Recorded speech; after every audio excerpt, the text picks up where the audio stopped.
മൂന്നാം നരേന്ദ്ര ഭാരതത്തിനായി ഇനി മണിക്കൂറുകൾ മാത്രം.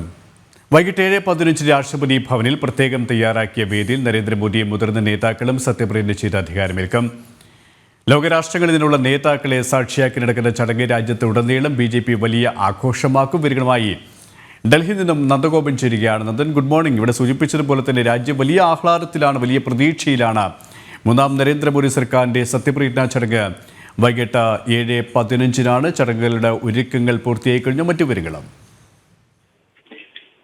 സുരേഷ്, 293 എംപിമാരുടെ പിൻബലത്തോടുകൂടിയാണ് നരേന്ദ്രമോദി സർക്കാർ അധികാരമേൽക്കാൻ പോകുന്നത് എന്നുള്ള വിവരങ്ങളാണ് ലഭ്യമാകുന്നത്. വൈകിട്ട് 7:15 രാഷ്ട്രപതി ഭവനിൽ പ്രത്യേകം തയ്യാറാക്കിയ വേദിയിലാണ് സത്യപ്രതിജ്ഞാ ചടങ്ങ് നടക്കുന്നത്.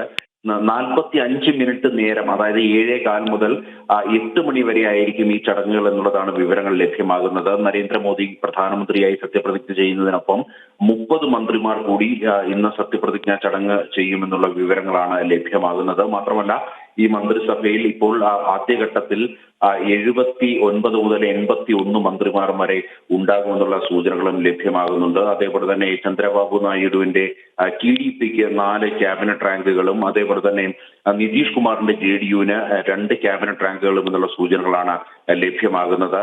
ഈ സത്യപ്രതിജ്ഞാ ചടങ്ങിന് സാക്ഷിയാകുവാൻ വേണ്ടി ലോക നേതാക്കളൊക്കെ തന്നെ ഭാരതത്തിലേക്ക് എത്തിത്തുടങ്ങി. ഇതിനോടകം തന്നെ ബംഗ്ലാദേശ് പ്രധാനമന്ത്രി ഷെയ്ഖ് ഹസീന തലസ്ഥാനത്ത് എത്തി. കൂടാതെ നേപ്പാൾ പ്രധാനമന്ത്രി, ഭൂട്ടാൻ ഭരണത്തലവൻ, അതേപോലെ തന്നെ മൗറീഷ്യസും ശ്രീലങ്ക അടക്കമുള്ള അയൽ രാജ്യങ്ങളിൽ നിന്നുമുള്ള രാഷ്ട്രത്തലവന്മാർ ഈ ചടങ്ങിന് സാക്ഷിയാകുവാൻ വേണ്ടി എത്തുന്നുണ്ട്. പ്രതിപക്ഷ കക്ഷികൾക്കടക്കം ക്ഷണമുണ്ടായിരുന്നു. പക്ഷേ ഇതിനോടകം തന്നെ പ്രതിപക്ഷ കക്ഷികൾ ഈ ചടങ്ങിൽ പങ്കെടുക്കില്ല എന്ന് വ്യക്തമാക്കി കഴിഞ്ഞു. പ്രത്യേകിച്ച് തൃണമൂൽ കോൺഗ്രസ് നേതാവ് മമതാ ബാനർജിയുടെ ഭാഗത്തു നിന്നുമുള്ള പ്രതികരണം ഒരു തരത്തിലും മൂന്നാം നരേന്ദ്രമോദി സർക്കാരിന് ആശംസകൾ നേരാൻ കഴിയില്ല, ഈ ചടങ്ങിൽ നിന്നും വിട്ടുനിൽക്കുന്നു എന്നുള്ള പ്രതികരണവും ഇതിനോടകം തന്നെ പുറത്തു വന്നിരുന്നു.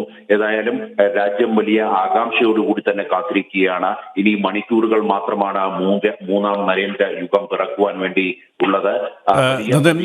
പറഞ്ഞതുപോലെ തന്നെ ഇനി മണിക്കൂറുകളുടെ കാത്തിരിപ്പ് മാത്രമാണ് മൂന്നാം നരേന്ദ്ര ഭാരതം പിറക്കാൻ. ഇവിടെ മലയാളികൾ നമ്മളെല്ലാവരും കാത്തിരിക്കുന്നത് സുരേഷ് ഗോപിയുടെ സത്യപ്രതിജ്ഞാ ചടങ്ങുമായി ബന്ധപ്പെട്ടാണ്. അദ്ദേഹത്തിന് ക്യാബിനറ്റ് പദവി ലഭിക്കുമെന്നാണ് ഏറ്റവും ഒടുവിലും നമുക്ക് ലഭ്യമാകുന്ന സൂചനകൾ.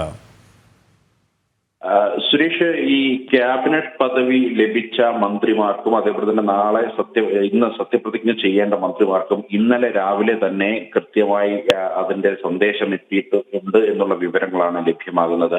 അതേസമയം നമുക്കറിയാം, കഴിഞ്ഞ 2 തവണയും ഒന്നാം നരേന്ദ്രമോദി സർക്കാർ 2014-ലും 2019-ലും ഒക്കെ തന്നെ മന്ത്രിസഭ രൂപീകരണ സമയത്ത് വളരെ സസ്പെൻസ് നിലനിർത്തിക്കൊണ്ടുള്ള പട്ടികയായിരുന്നു പുറത്തു വന്നത് എന്നുള്ളതാണ് ഏറെ ശ്രദ്ധേയം.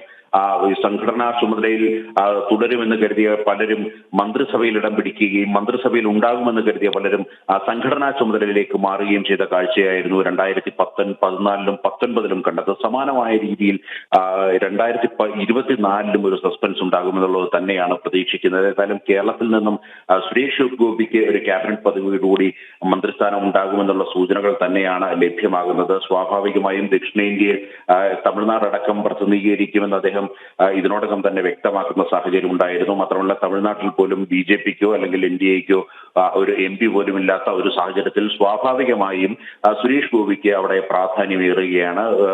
ഏതാണ്ട് സുരേഷ് ഗോപിയും ഇന്ന് സത്യപ്രതിജ്ഞ ചെയ്ത് അധികാരമേൽക്കുവാനുള്ള സാധ്യത തള്ളിക്കളയാൻ കഴിയില്ല. അതേസമയം ഞാൻ നേരത്തെ സൂചിപ്പിച്ച പോലെ തന്നെ വളരെ സസ്പെൻസായി തന്നെ ആയിരിക്കും ഈ മന്ത്രിസഭ രൂപീകരണവും അതുമായി ബന്ധപ്പെട്ട ചർച്ചകളും മറ്റും പുരോഗമിക്കുന്നത്. ചില നേതാക്കളിൽ നിന്നും ലഭിക്കുന്ന സൂചനകൾ മാത്രം ലഭിച്ചുകൊണ്ടാണ് ഇത്തരം വിവരങ്ങൾ നൽകുന്നത് എന്നുള്ളതാണ് യാഥാർത്ഥ്യം. അതേസമയം യഥാർത്ഥ വിവരങ്ങൾ വരുവാൻ വേണ്ടി വൈകിട്ട് വരെ കാത്തിരിക്കേണ്ടി വരും. ഏതായാലും രാജ്യം മുഴുവൻ ആഹ്ലാദത്തിലാണ്. മൂന്നാം നരേന്ദ്ര ഭാരതത്തിന്റെ പിറവിക്കായി ഇനി മണിക്കൂറുകളുടെ കാത്തിരിപ്പ് മാത്രം. ഡൽഹിയിൽ നിന്നും നന്ദഗോപനാണ് വിവരങ്ങൾ നൽകിയത്.